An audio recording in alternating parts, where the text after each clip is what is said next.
Ini adalah part kedua dari Cross Badlands. Part sebelumnya bisa cek link di deskripsi atau card di atas.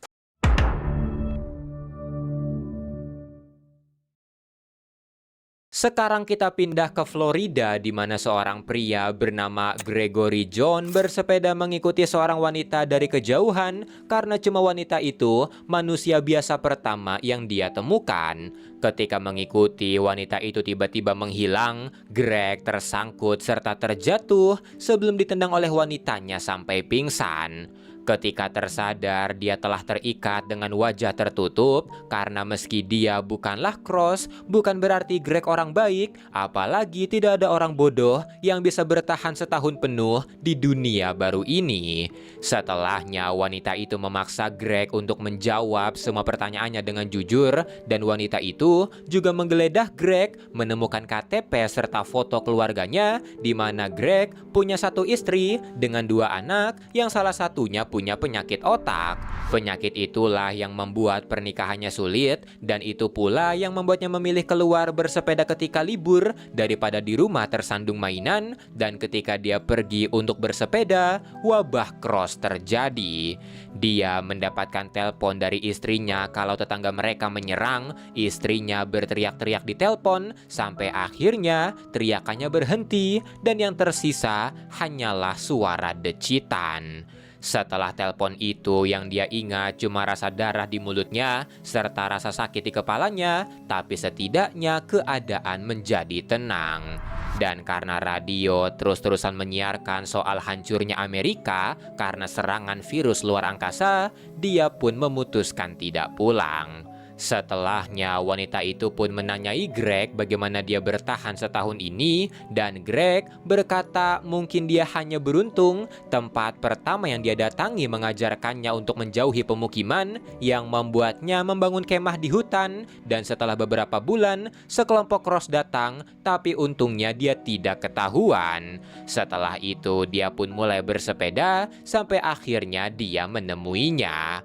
Percaya akan itu, wanita tersebut yang bernama Steve akhirnya melepaskan Greg, belum mau menceritakan soal dirinya, tapi membiarkan Greg mengikutinya. Melihat fisik Steve, Greg tahu dia pasti mantan militer, dan Steve membenarkan itu. Dia pernah bertugas di Afghanistan sebagai spesialis interogasi dan menikmati bagaimana dia menyiksa para tahanan. Steve juga percaya kalau para Islamis lah yang menciptakan virus Cross, tapi Greg merasa ini ulah alam yang ingin mengurangi populasi manusia. Sambil mencari siaran radio, Steve mulai menceritakan soal dirinya, di mana setelah dia dikeluarkan dari militer, dia bekerja sebagai bodyguard dari pengacara kaya, dan di momen itulah wabah Cross terjadi. Tapi saat sedang bercerita, Steve sepertinya mendapatkan frekuensi, dan di sisi lain, di sebuah camp di tengah rawa, seorang remaja bernama Leon diomeli Clint ayahnya karena menyiarkan pesan radio tidak berguna.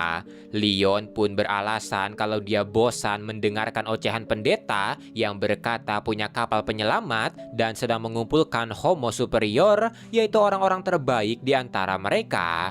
Ayahnya pun menyuruhnya berhenti karena dia buang-buang generator dan menyuruhnya membantu Ray, sepupu pecandunya, mengeluarkan isi perut buaya untuk memberi makan anjing-anjingnya. Kembali ke Steve, karena gagal mendapatkan frekuensi, dia memilih tidur, menyuruh Greg berjaga, tapi saat terlelap, Greg terkejut melihat Steve ngigau. Steve mendapatkan mimpi buruk, di mana Steve memimpikan masa lalu kelamnya. Masa lalunya itu membuat Steve akhirnya benci semua orang, bahkan ingin membunuh mereka, dan ini dimulai karena dia tidak sengaja membunuh ayahnya, yang menuntunnya memiliki hasrat menyimpang, dan membuatnya tidak sengaja membunuh pacarnya, dan menikmati menyiksa orang. Steve juga bermimpi bagaimana dia pergi meninggalkan kliennya terborgol, dan kabur menggunakan parasut satu-satunya. Di saat yang bersamaan, di kota seberang, si kembar Ashley dan Ashlyn terlihat bersiap pergi dari kota itu karena kotanya hancur terbakar. Mereka juga terpaksa menembak ayah mereka sendiri yang terinfeksi dan membuat mereka agak trauma, tapi untungnya ayahnya ayahnya punya gudang penuh senjata, dan karena Ashley punya medali menembak, dia pun melampiaskan itu dengan menembaki para Cross. Setelahnya mereka berkayak ke arah rawa-rawa, tidak sengaja menemukan camp dari Leon, tapi karena tidak ingin dijadikan wanita penguasa di sana, mereka berbelok dan mencari tempat lain. Ketika mereka pergi, Leon yang berjaga tidak sengaja melihat mereka dan kicau manianya pun berdiri. Tak lama kemudian, si kembar hampir ketahuan sekelompok Cross di rawa, di mana Cross itu mengarah ke camp Leon, dan karena Leon keasikan dengerin lagu, dia tidak melihat kedatangan mereka sampai anjing-anjing ayahnya menyerang para Cross dan suara tembakan terdengar. Leon pun segera menghabisi Cross-Cross itu, tapi karena ada anjing ayahnya yang mati karena keteledorannya, ayahnya pun memukulinya habis-habisan sebelum melempar Leon dan barangnya ke dalam septic tank. Di sisi lain, saat sedang menyisiri sekitar, Steve menanyai Greg apa hal terkejam yang pernah dia lihat. Yang dijawab Greg kalau dia pernah melihat menara berisikan bocil-bocil yang ditusuk. Tak lama kemudian, Steve menemukan seorang Cross, dan untuk bersenang-senang, alih-alih membunuhnya langsung, Steve agak menyiksanya sebelum menghancurkan kepalanya. Karena terlalu excited setelah melakukan itu, Steve menyuruh Greg mengambilkan minum dan mereka pun bermain. Keesokannya, Leon dikeluarkan dari septic tank, dan karena dilarang mengambil makanan, amarah Leon makin memuncak. Dia memutuskan memancing untuk menghilangkan amarahnya, tapi dia malah mendapatkan kepala Cross serta ide di sana. Leon yang jadi Walter White di sini langsung memasak di trailernya, tidak lupa menambahkan perisai Cross, dan setelah mengemas barangnya, dia memberikan masakannya itu ke Ray. 1 jam kemudian, Ray pun menularkan virus Cross ke yang lain, dan merasa dia telah kelewatan, Leon pun pergi dari sana. Malamnya, si kembar yang menetap di sebuah kabin melihat Leon sedang menghirup baju mereka, yang membuat mereka segera memergokinya. Leon tidak bermaksud jahat pada mereka, dia hanya ingin bersembunyi di sini, dan karena Leon nampaknya tidak berbahaya, mereka memutuskan melepaskannya, dan untuk menghargai itu, Leon akan membakarkan ikan untuk mereka. Di sisi lain, setelah memaksa Greg melupakan yang semalam, mereka kembali sepedahan, dan karena GPS-nya mati, mereka berakhir di rawa-rawa. Karena ini mereka memutuskan meninggalkan sepedanya, dan setelah mampir sebentar di camp babi hutan di mana Greg dikejar babi, mereka memutuskan mengambil perahu dan menyusuri rawanya, di mana mereka melihat camp Leon terbakar dengan orang-orang di sana sudah terinfeksi. Greg juga mendengar suara anjing yang ternyata adalah Clint yang sedang memburu Leon. Paginya, karena mencium bau bakaran, Greg dan Steve menemukan keberadaan Leon dan si kembar yang sekarang lagi mandi. Leon menanyai si kembar kemana mereka akan pergi, dan si kembar berkata mereka tidak tahu, yang membuat Leon memberitahu mereka soal si pendeta penyelamat dan mengajak mereka untuk ikut. Tapi sesaat kemudian, Leon mendengar suara panggilan anjing ayahnya yang sedang memburunya dan meminta mereka bergegas memutuskannya. Si kembar pun menanyai apa yang Leon lakukan, dan Leon berkata dia meracuni kelompoknya, jadi sekarang mereka pasti menjadi Cross. Setelahnya, mereka memutuskan pergi mengikuti Leon, sementara Greg dan Steve yang memperhatikan malah ditemukan oleh Clint dan para anjingnya. Clint menanyai mereka apakah mereka melihat anaknya, dan Steve menyuruhnya melihat pondok belakang karena dia mencium bau bakaran di sana. Clint pun pergi ke sana, tapi sialnya di tengah jalan, teman-temannya yang menjadi Cross menyergapnya. Sorenya, Leon dan si kembar berhenti di visitor center dengan Greg dan Steve juga berlayar ke sana.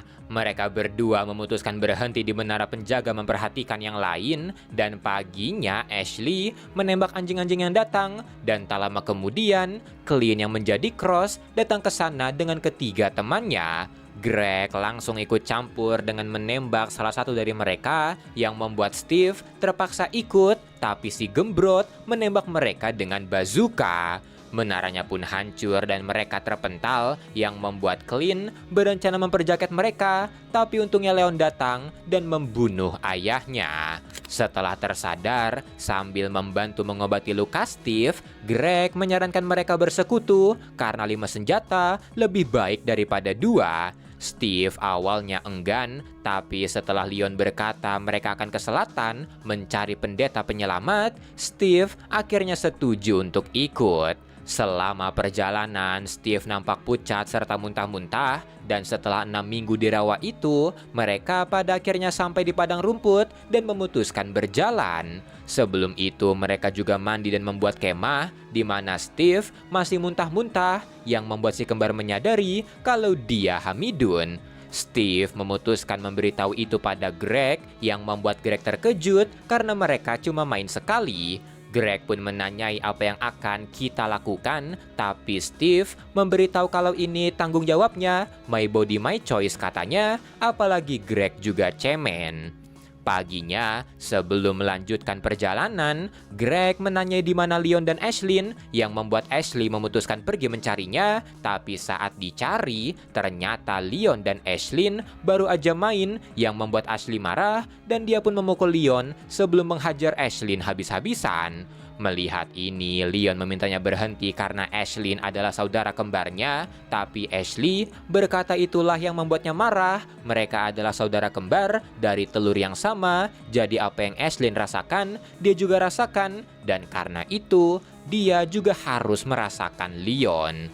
Saat si kembar kembali, Leon tidak ada. Mereka mengklaim kalau Leon memperjaket Ashlyn yang membuatnya dibunuh, tapi mereka tidak langsung percaya dan mereka juga tidak peduli.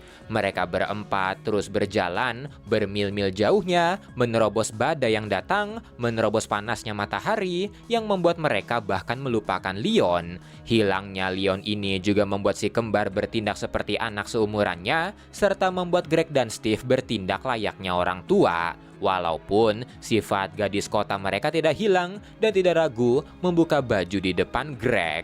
Steve bahkan menggoda Greg dengan itu, yang membuat Greg berkata Steve gila, yang dijawab Steve dia memang gila, apalagi dengan hormonnya yang lagi menggila.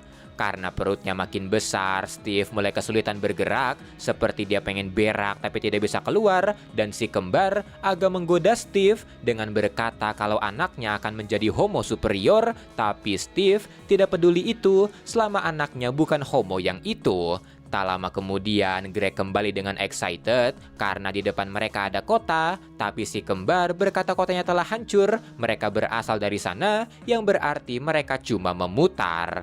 Karena ini, mereka pun tidak percaya lagi soal adanya pendeta penyelamat itu, dan setelah beberapa mil berjalan, mereka menemukan camp penurun berat badan yang dengan gegabahnya dimasuki oleh Ashley, apalagi setelah dia melihat menara di tengahnya. Sialnya, Ashley terkena jebakan beruang dan takut kalau jebakan itu sudah dilumuri cairan cross. Steve dan Greg menolak melepaskannya. Bahkan Steve berniat mengeksekusi Ashley, tapi tiba-tiba panah ditembakkan ke mereka. Sekumpulan cross obis tiba-tiba muncul yang membuat Greg menarik Ashlyn untuk berlindung. Mereka berlindung di sana sampai malam dengan Steve menembaki Cross yang mendekat, sementara Ashlyn mulai frustasi akan nasib Ashley dan merasa kalau Ashley membutuhkannya. Karena ini dia mengambil senjata, mengancam Greg dan Steve untuk jangan menghentikannya dan segera pergi menyelamatkan saudarinya. Paginya, peluru sniper menembus tempat mereka yang membuat Steve agak takut apakah itu Ashley yang menjadi Cross. Mereka pun terus bertahan di situ sampai akhirnya karena arah angin berubah, mereka memutuskan membakar tempatnya dan kabur selagi para Cross teralihkan. Tapi meski begitu, Cross-Cross gendut itu tetap melacak mereka. Seminggu kemudian para Cross-nya berhasil mengejar, tapi mereka terus lari. Selama sebulan mereka terus lari dari para Cross itu, yang membuat Greg mulai muak, apalagi dengan Steve yang juga semakin sulit bergerak. Mereka sempat menetap sebentar di puing-puing kapal karena kondisi Steve, tapi di tengah malam saat terbangun, meski Greg merasa dia mencintai Steve dan rela mati demi Steve dan anaknya, tapi rasa takut memenuhi pikirannya, membuatnya panik, dan di situ Greg memutuskan pergi meninggalkan Steve, mengingat ucapan Steve soal my body, my choice. Tapi baru aja dia keluar kapalnya, Steve terbangun dan menembak kaki Greg. Di momen ini sifat lama Steve kembali dan dia tahu kalau dikejar beruang, dia tidak perlu berlari lebih cepat dari beruangnya, tapi larilah lebih cepat dari temannya. Tapi meski begitu, dia tetap agak membantu Greg dengan lukanya, memberikan beberapa morfin serta pistol sebelum pergi meninggalkannya. Ketika para Cross datang, Greg pun langsung menembak mereka, dan ketika para Cross mendekat, Greg berniat bun-bun, tapi naasnya pelurunya habis. Sesaat kemudian si kembar datang, tapi kali ini mereka sudah menjadi Cross dan mengajak Greg ikut berpesta.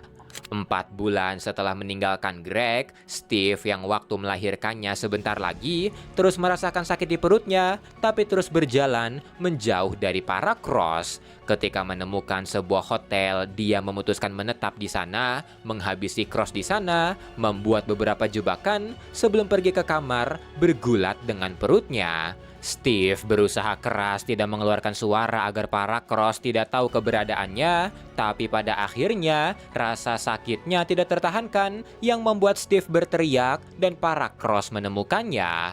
Anak dari Steve lahir dengan selamat, tapi Steve memintanya diam atau para Cross di luar tahu keberadaannya. Di luar, si kembar dan Greg yang dijadikan binatang berencana masuk, sementara di dalam, Steve menyusui anaknya sambil mengingat keburukannya, mulai dari dia yang suka menyiksa, main dengan siapapun, termasuk kliennya dan Greg, sampai akhirnya dia mendengar suara ledakan, jebakan yang dia pasang terpicu, dan para Cross mendekat. Untungnya Steve bisa kabur, tapi Greg melacak baunya. Dan karena tidak kuat, Steve memutuskan meninggalkan anaknya untuk menyelamatkan salah satu dari mereka dan berharap bisa membunuh para Cross agar bisa kembali mengambil anaknya. Tapi pada akhirnya, Steve memutuskan kembali di mana Ashley dan Ashlyn telah menemukan anaknya sambil membakar Greg di sana. Steve pun meminta mereka mengembalikan anaknya, tapi Ashley menyuruh Steve memakan daging Greg terlebih dahulu karena harus menjadi kuat kalau mau membesarkan Homo superior. Merasa ini adalah ajakan untuk beradaptasi, Steve memutuskan setuju karena dari awal dia juga tidak cocok dengan manusia. Dan setelahnya, dia pun mengambil daging dari Greg.